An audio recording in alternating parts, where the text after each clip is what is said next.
La team Macky Sall et M. Ouattara signent des pactes financiers avec la France.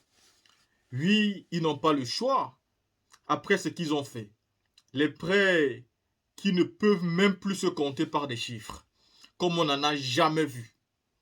Vous avez aujourd'hui Alassane Ouattara qui a tellement prêté de l'argent, au moment de rembourser, il est incapable. Il doit que signer des pactes.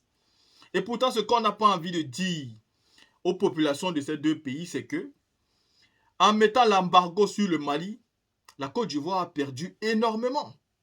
Parce qu'elle avait comme premier client le Mali, qui faisait ses exportations à travers le port d'Abidjan. Tout passait par là. Et on parlait donc souvent de plus de 1000 milliards, 2000 milliards, 3000 milliards qui étaient dépensés par le Mali en une seule année par le port d'Abidjan. Voici donc les recettes que la Côte d'Ivoire pouvait gagner en travaillant avec le Mali. Mais en voulant imposer les sanctions à ce pays, la Côte d'Ivoire s'est vue perdre beaucoup.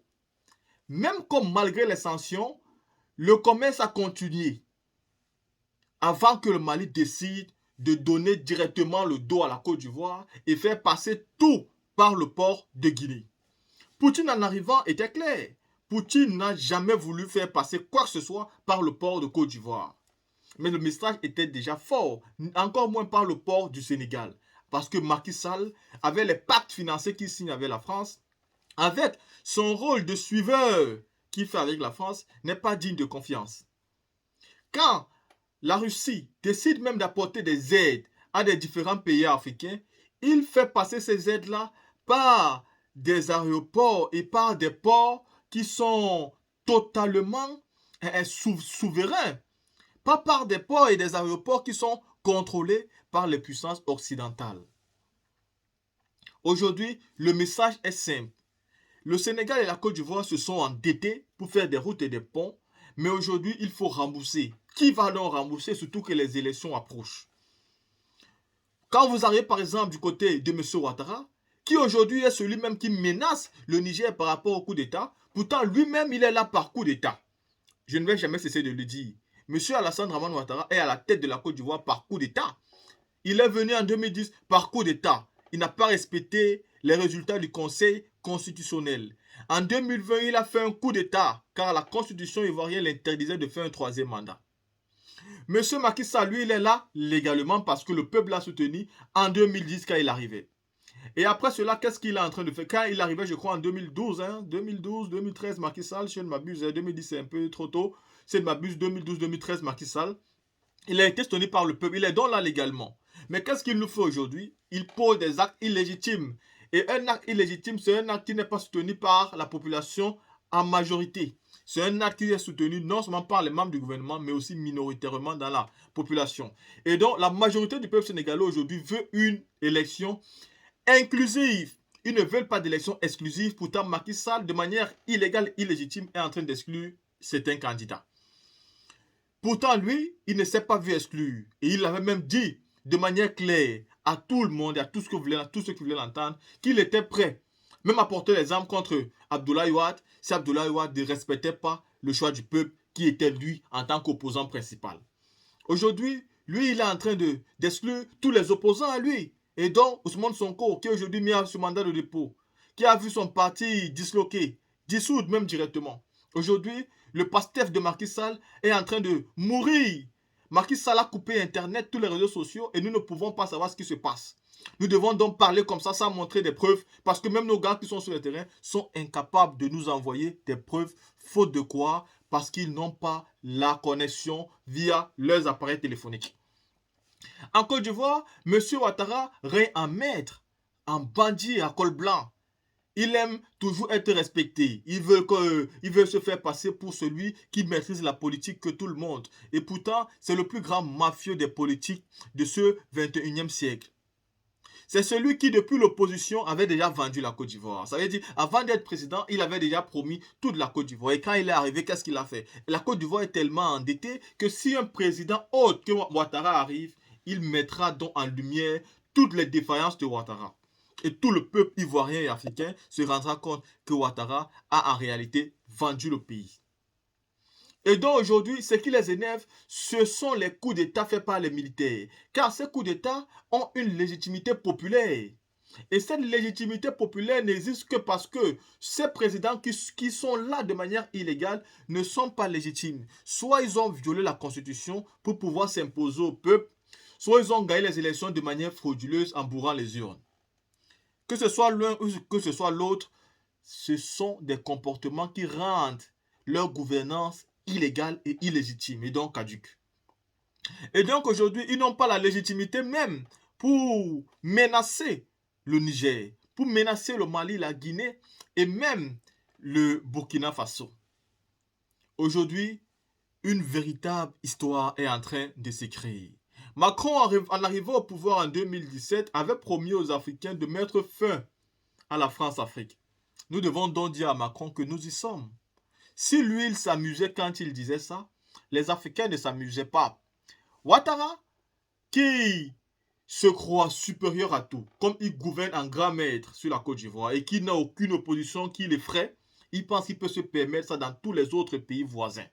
C'est-à-dire un pays subit un coup d'État, Ouattara va s'asseoir et il dit « Nous allons montrer. » Vous qui, dans le pays des gens, allez partir imposer une force militaire. Mais est-ce que si Ouattara envoie ses militaires au Niger, est-ce qu'il oublie ce qu'il va subir dans son pays? La Guinée, le Burkina et le Mali vous ont donc déclaré la guerre. Que la CEDEAO ou l'UA, c'est-à-dire l'Union africaine, partent donc attaquer le Niger pour que nous voyons ce qui va en découdre en termes de désordre dans toute la sous-région. Écoutons ici Oumar Cheikh Keïta qui vous donne un décryptage sur cette situation. Tout récemment, lorsque Macky Sall était en France par rapport au nouveau pacte financier, il a reçu une aide de la Banque mondiale qu'il doit payer. Attendez, là, il y a un mouton qui est là. Ton maître marabout, là, il nous fait foutre la merde. Bannissez-moi cet idiot, là, maître marabout. Regardez-moi cette brute, là, maître marabout. Tu es malade ou bien quoi? On t'a dit que ici, là, c'est ici, tu vas venir faire ton maraboutage. Attendez. Où sont mes administrateurs, là? Ils sont en retard, là. Et ma maître marabout, mon œil. Alors donc, la Côte d'Ivoire a réchelonné sa dette avec le FMI parce que la Côte d'Ivoire est en défaut de paiement. Mais on ne veut pas nous dire que c'est à cause des sanctions qui ont été imposées au Mali. Pour que le Niger comprenne bien que quand Keïta parle, il sait de quoi il parle. Lorsque la Côte d'Ivoire a voulu berner le Mali, quand c'était chaud, Ouattara a envoyé les responsables du ministère des Affaires étrangères, du port autonome d'Abidjan, du ministère du Commerce, pour venir flatter le Mali et faire croire au Mali que le Mali, effectivement, le Mali était le premier partenaire commercial de la Côte d'Ivoire malgré l'embargo, malgré les blocages, malgré qu'on a bloqué notre argent à la BCEAO, on était le premier partenaire commercial de la Côte d'Ivoire en 2022 avec près de 1000 milliards. Mais la balance était déficitaire parce que le Mali n'a rien gagné, c'est la Côte d'Ivoire qui a gagné. Et quand ils sont venus, ils ont voulu... Quand j'ai vu les journalistes de l'ERTM, les peu formés et les peu éduqués, les peu connaissants et les peu sachants en la matière, qui ont commencé à vilipender ce message intoxicant et intoxiqué au niveau de l'ERTM au Mali, je suis tombé malade. Je dis, mais c'est pas vrai. Quel genre de journalistes nous avons au sein de l'ERTM? Comment ces journalistes-là n'ont pas le minimum de la fibre patriotique pour comprendre ce qui se joue? Il a fallu que je sorte pour expliquer et au peuple malien et à l'ensemble de la communauté dite internationale que nous ne voulons pas de cet accord. Et ce jour, j'ai interpellé le ministre des Affaires étrangères, Abdoulaye Diop, de ne pas s'aviser à vouloir signer un accord précipité avec la Côte d'Ivoire. Après ce que Ouattara nous a fait subir, s'il le fait, en cas de situation, il sera le seul responsable face au peuple. Et depuis que je suis sorti jusqu'à la date d'aujourd'hui, le dossier a été mis dans un tiroir dans un coffre-fort, on a fermé et puis on a gardé. Les gens ne savent pas qui est Keïta, c'est pourquoi ils s'amusent avec moi. On a fermé ça. On dit non, on n'est pas d'accord. Quand on a fermé la Côte d'Ivoire, allez voir le FMI. Parce que la Côte d'Ivoire comptait sur l'argent du Mali pour payer sa dette. Et quand nous, on a dit non, ils étaient bloqués. Il y avait problème. Ils voulaient relancer. Ils disent non, non, non. Parce qu'ils nous ont vus et c'est moi, depuis toujours, je me suis levé. Sans que le président colonel Doumbia ne me le demande, j'ai fait la promotion du port de Conakry. J'ai demandé aux transitaires, aux importateurs maliens, désormais de s'orienter vers Conakry. D'oublier Dakar et Abidjan. Et d'ailleurs, Conakry est beaucoup plus proche de Bamako que Dakar et Abidjan. Et aujourd'hui, même la Russie, tous nos armements viennent par la Guinée. Tous nos armements viennent par la Guinée. Et quand la Russie fait un don social, si c'est du céréal, ça vient par la Guinée. La Russie n'envoie jamais ni en Côte d'Ivoire ni au Sénégal. C'est un message fort que nous avons envoyé à nos importateurs et à nos transitaires. Et beaucoup de transitaires ont décidé désormais d'aller élire domicile en Guinée-Conakry. C'est l'axe que nous voulons privilégier. C'est pourquoi quand avant même que la CEDEAO ne dise quoi que ce soit, j'ai dit le port de la Guinée est aujourd'hui, le président Doumbia dit, le port de la Guinée est ouvert au Niger. Mais le Niger ne passera pas, parce que le Niger passait par le Niger, c'est le Nigeria qui va perdre aussi. Même s'il y a un potentiel démographique au Nigeria, mais le Niger est un voisin direct du Nigeria. Et si le Niger tourne le dos à tous ces pays, pour regarder désormais le Mali, le Burkina et puis la Guinée, les gens ne savent pas qu'ils sont en train de nous pousser à développer nous-mêmes notre propre stratégie de survie et de développement. Désormais, tout ce que nous allons faire ne sera plus basé sur un modèle occidental. Non, tout ce que nous ferons désormais sera purement et simplement basé sur des modèles typiques africains. Comment vous appelez ça? Copier, ou bien photocopier, ou bien quoi que ce soit. Non, non, non. Nous allons faire nous-mêmes de l'originalité, de la particularité, de la singularité. C'est-à-dire, c'est nous-mêmes. Leur démocratie n'est pas un exemple, parce que c'est en fonction de leur démocratie qu'ils nous imposent cette histoire de droits de l'homme. C'est en fonction de leur démocratie, qui n'est pas notre démocratie, qui n'est pas de notre culture, qui n'est pas de notre histoire, qui nous impose la question des droits de l'homme et veut nous obliger à accepter l'homosexualité chez nous. C'est parce qu'on a accepté leur démocratie. Et si nous refusons leur démocratie, est-ce qu'ils peuvent nous imposer? Est-ce qu'ils peuvent imposer ça en Chine? Est-ce qu'ils peuvent dire à la Chine? Est-ce qu'ils peuvent dire à l'Arabie Saoudite? Si vous ne mettez, depuis quand vous avez vu que les Américains ont dit aux Saoudiens, si vous ne mettez pas ça dans votre constitution, on rompt. Parce qu'ils savent ce qu'ils gagnent avec l'Arabie Saoudite. Parce que l'Arabie Saoudite a imposé un quota. Mais quand on vous vole, on vous pille. Vous n'êtes rien. On vous manipule. Mais quand on vous traite d'égal à égal, la différence, là, les choses changent. Est-ce que vous comprenez? Donc, c'est eux qui ont inventé pour eux. Alors, pourquoi nous ne pouvons pas inventer pour nous au XXIe siècle? On peut s'inspirer des bons exemples de chez eux. On n'a pas dit que tout est mauvais. On peut prendre les bons exemples chez eux. Comme on est dans une communauté dite bâtie sur les relations internationales, donc, vu que nous avons pris des engagements par rapport aux relations internationales, on va tenir compte de ce qui est bon par rapport à nos engagements internationaux et modifier, adapter notre démocratie à notre culture, à notre histoire, pour que celui-même qui n'est pas allé à l'école puisse comprendre le fondement, le b.a.-ba de ce qu'on appelle la démocratie, mais pas ce qui nous importe n'importe comment. Parce que vous allez bien comprendre tout à l'heure pourquoi je fais ce développement-là.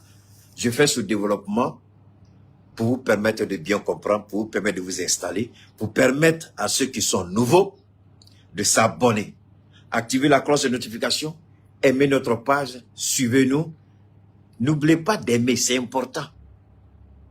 Moi, je veux, d'ici une semaine, je veux au moins 100 000 j'aime. Je veux 100 000 j'aime. Donc, installez-vous, Installez-vous. Maintenant, la bombe à fragmentation, on va la libérer. Merci les gars. Alors donc, ça c'était l'aspect.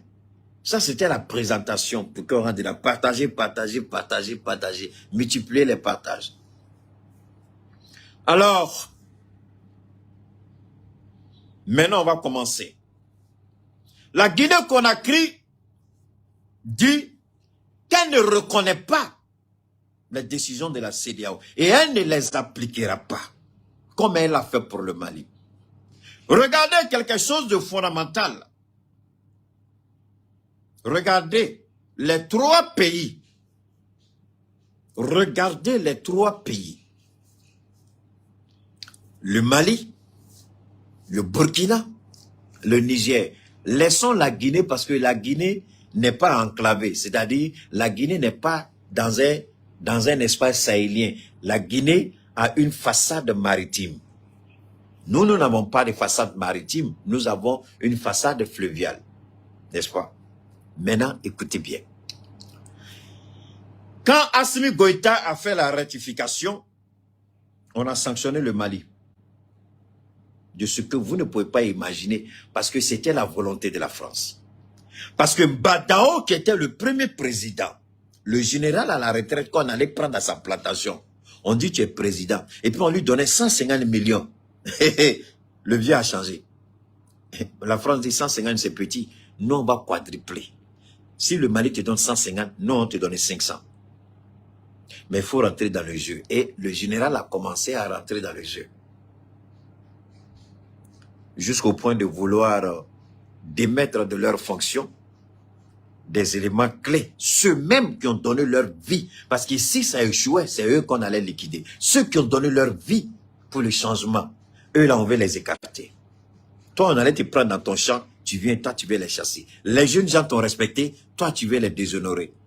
Donc, ils l'ont démis de ses fonctions, lui et son premier ministre, Mokhtar Ouad. Macron, dans toute sa fureur, dit la junte au pouvoir est née de 2 coups d'État. Ah, l'idiot, il a oublié. Il y a donc le premier, et pourtant, le premier coup d'État, il composait à le premier coup d'État. Il composait à le premier coup d'État. Alors donc, il dit un coup d'État, un gouvernement issu de 2 coups d'État. Nous, on s'en fout. Au moins, toi, tu es un PD. Toi, tu fais l'élé à ton ami garçon. Nous, au moins, on fait et puis on assume. Mais toi, tu maries une femme qui est plus vieille que ta propre grand-mère, mais tu fais l'élé encore en tant que garçon. Donc, de toi à nous, là, même si nous, on fait 1000 coups d'État, de toi à nous, là, ouais, nous, on est mieux que toi. Un président qui fait l'élé. Alors donc, maintenant, on va continuer. Le Burkina fait sa ratification. 0. Pas de sanctions. Rien. Parce qu'on a peur du basculement du Burkina. Mais malgré tout, on refuse d'équiper le Burkina. Vous avez entendu, le capitaine, il a dit tout en Russie. Il a tout dit en Russie. Il a tout dit. On refuse d'équiper le Burkina. Et en même temps, on ment, on manipule. Le Burkina a tout de suite compris le jeu. Et le Burkina s'est tourné vers le Mali. Le Mali qui a orienté le Burkina. Aujourd'hui, le Burkina a les équipements dont il a besoin pour mener son combat. Et le Burkina est en train de mener. Le Burkina a diversifié. Les mêmes partenaires sécuritaires du Mali sont les mêmes partenaires du Burkina Faso. Et aujourd'hui, ça va bien pour le Burkina. Jusque-là, Burkina, aucune sanction. Écoutez bien, aucune sanction. Le Niger fait son changement constitutionnel. Contrairement à ce qu'on veut nous faire croire, je suis tombé parce que j'ai voulu avoir la vérité. Et je suis tombé. La France manipule. Les journalistes français disent que Niamey est historiquement une ville d'opposition. Mais à l'intérieur du pays, les gens soutiennent Bazoum. Quand le France 24 a dit ça là, on dirait que c'est le feu ils ont mis. J'ai tout ça ici. Juste. Donc, ils sont allés. Le pays profond, les régions du Niger, les gens sont sortis en masse pour dire que c'est faux. Ils soutiennent à 100%. la transition et ils demandent au général de ne pas fléchir. Si c'est souffrir, ils sont prêts à supporter toutes les souffrances. Alors donc, on ne savait pas que Bazoum était un criminel. Vous ne savez pas. C'est pourquoi on dit c'est dangereux. Le pouvoir là, quand tu as ça là, faut pas en abuser. Faut pas exagérer. Alors donc,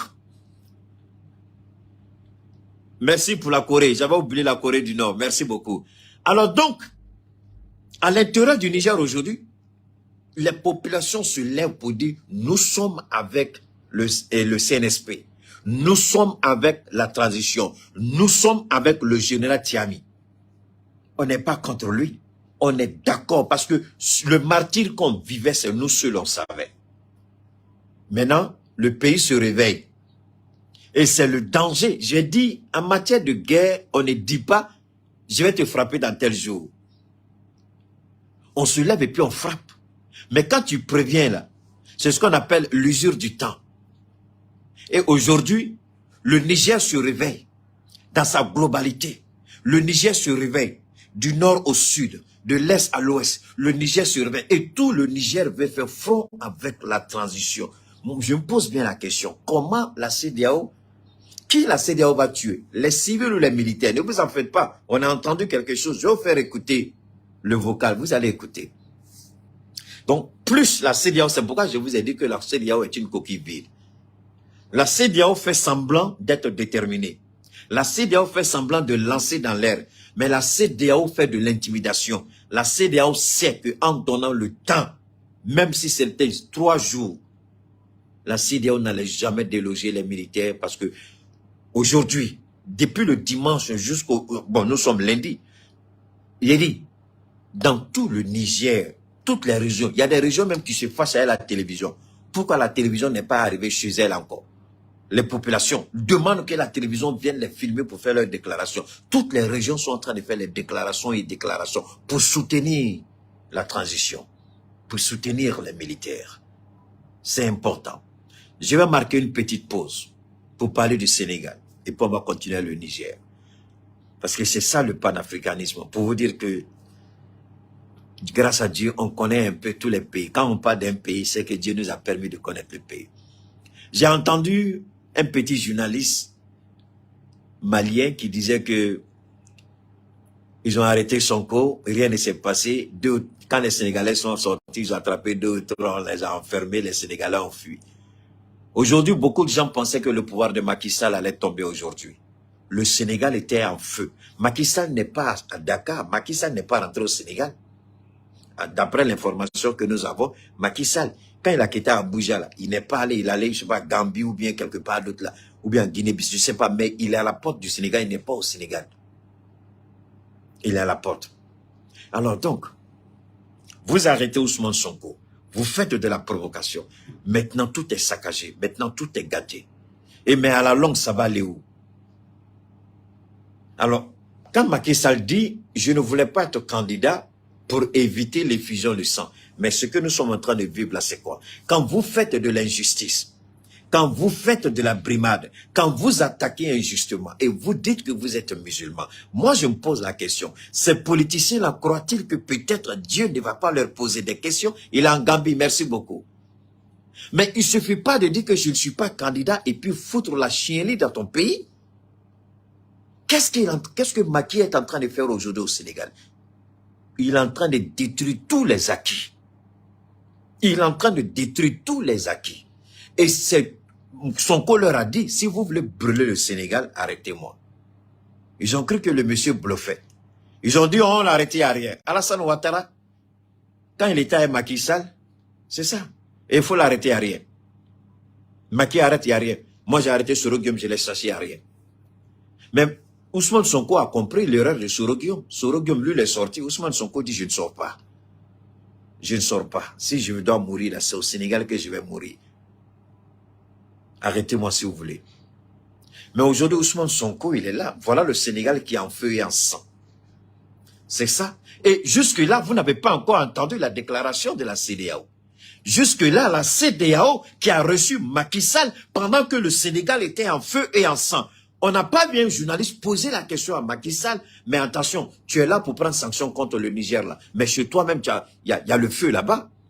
Voilà l'image de la CEDEAO. Est-ce que vous pensez honnêtement que Dieu peut aider une telle organisation à battre le Niger? Vous croyez que Dieu peut aider une telle organisation à mettre un terme à cette transition au Niger? Vous croyez réellement que Dieu va soutenir ces gens-là? Est-ce que vous le pensez? Non, arrêtons. Qu'est-ce que Ousmane Sonko a fait? Pour avoir décidé, pour avoir dit, je veux sauver mon pays, pour avoir dit, je veux être candidat, pour avoir dit, tu as mal géré, pour avoir dit non. Mais ces individus-là, je répète toujours cette expression de ce grand politicien sénégalais que j'oublie le nom. Il dit, vous êtes des anciens spermatozoïdes et des futurs cadavres. Entre les deux, c'est l'usure du temps. Et pendant le temps, qu'est-ce que vous allez faire? Le temps qui vous reste, vous n'allez pas faire 100 ans, vous n'allez pas faire 200 ans, vous n'allez même pas faire 90 ans peut-être. Mais regardez Alassane Ouattara aujourd'hui, tellement il est bourré de barbituriques, tellement il est bourré de médicaments. Le vieux est en train de grossir. Regardez comment Alassane grossit aujourd'hui. Pourtant, j'ai averti les Ivoiriens, il y a 5-6 ans. J'ai dit, Dieu va commencer à frapper ce monsieur en douce. Mais seuls ceux qui comprennent et qui savent lire vont savoir que quelque chose se passe. Mais le vieux, il est malade aujourd'hui. Ouattara est malade aujourd'hui. Gravement malade. Il est bourré de médicaments. On le bourre de médicaments, c'est pourquoi il est en train de gonfler. Mais ce n'est pas qu'il a l'argent parce qu'il grossit, non. C'est parce qu'il est malade qu'il est en train de grossir comme ça, parce qu'on le pompe trop de médicaments. Alors Ousmane Sonko, je ne m'en inquiète pas parce que Nelson Mandela a fait combien d'années en prison et quand il est sorti de prison, Nelson Mandela, c'était son destin, il a gouverné l'Afrique du Sud. Ousmane Sonko peut aller en prison, sorti de la prison et gouverner l'Afrique du Sud. On a vu Joseph qui a été arrêté et jeté en prison, on l'a fait sortir de la prison, il est devenu premier ministre d'Égypte. Alors donc, la prison, c'est fait pour les hommes et non les animaux. Si c'est la volonté de Dieu que c'est le prix qu'Ousmane Sonko doit payer avant d'être président, cette prison-là, il va la faire et puis devenir président au Sénégal. Mais je crains pour ceux qui sont en train aujourd'hui de manipuler la justice. Parce que le jour où Ousmane Sonko aura les pleins pouvoirs, il a dit, il ne va épargner personne, ce ne sera pas la chasse aux sorcières, mais il faut montrer l'exemple pour que ça s'arrête.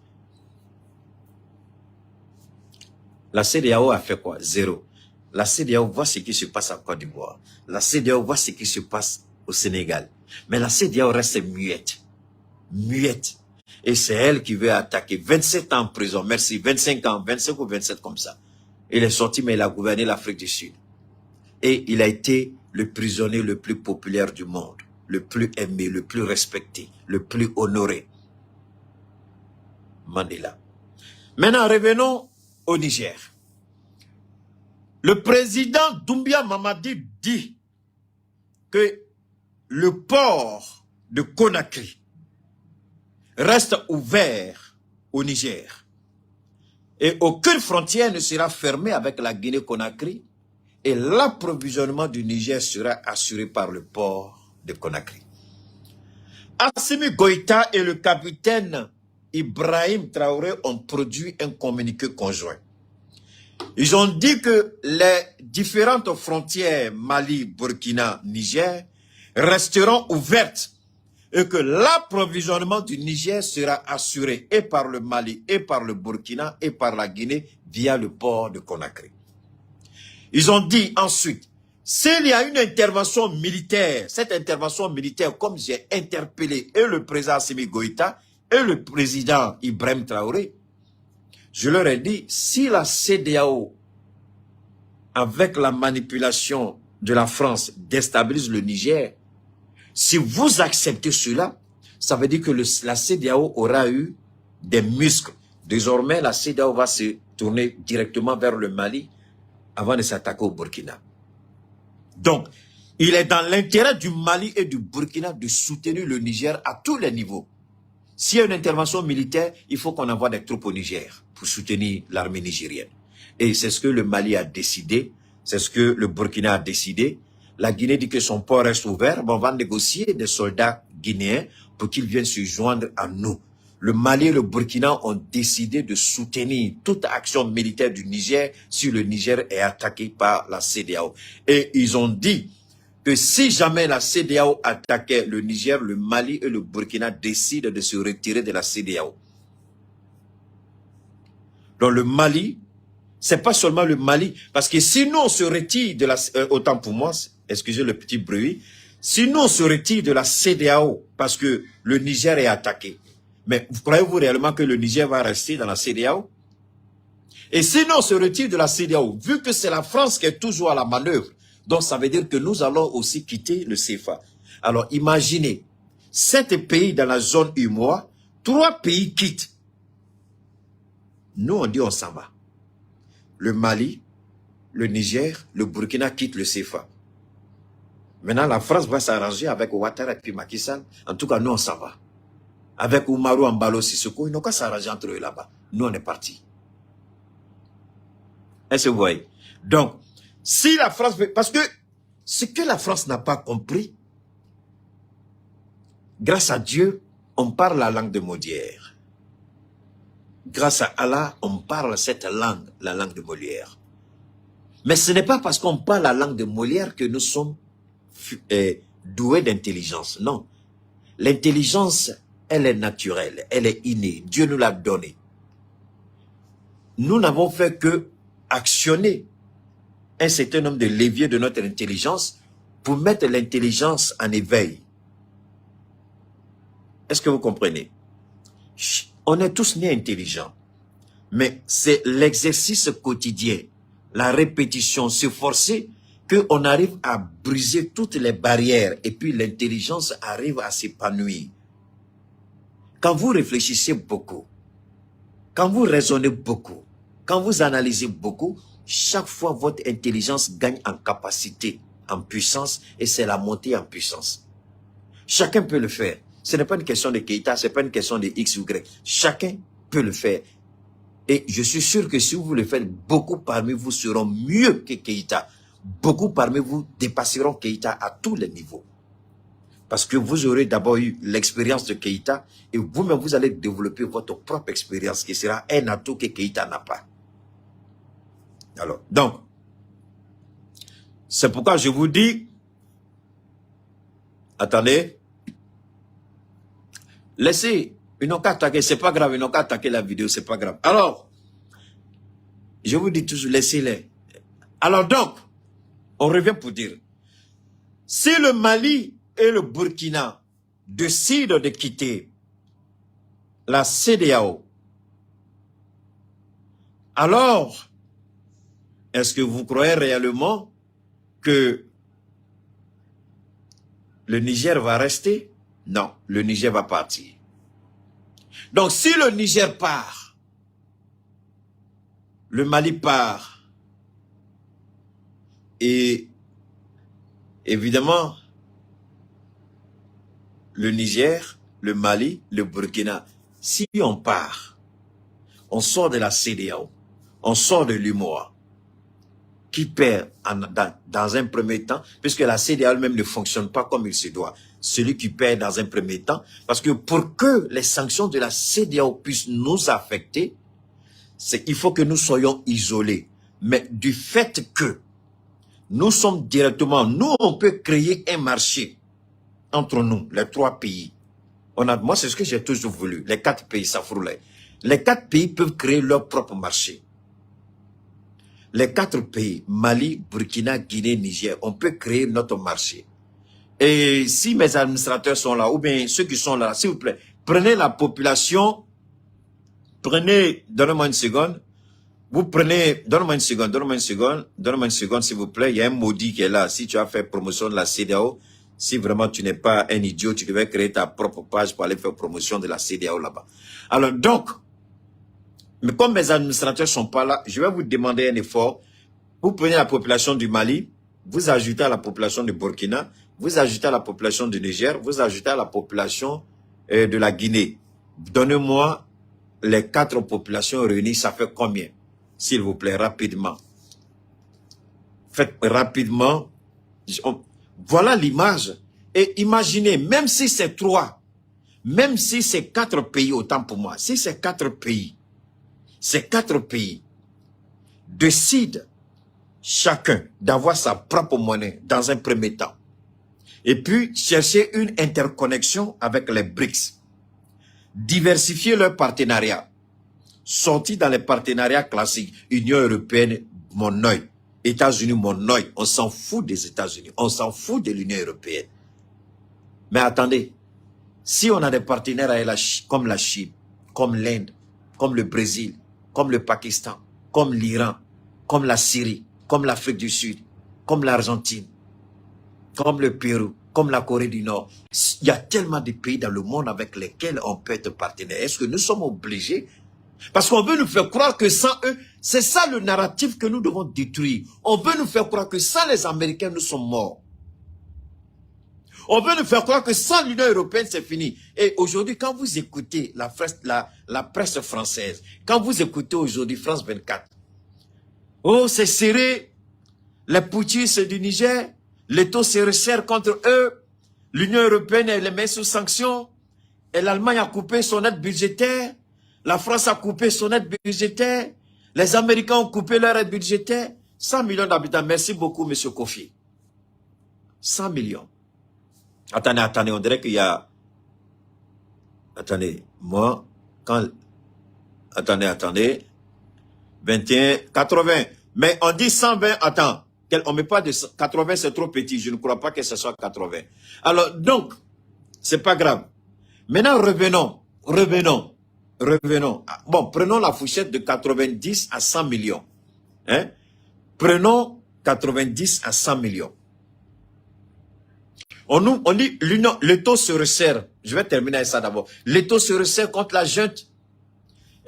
L'Union européenne a aide budgétaire, aide de développement, l'Allemagne. C'est-à-dire qu'on nous cite ces pays-là, comme ce sont des pays qui sont quittés au ciel pour tomber. Et Allah,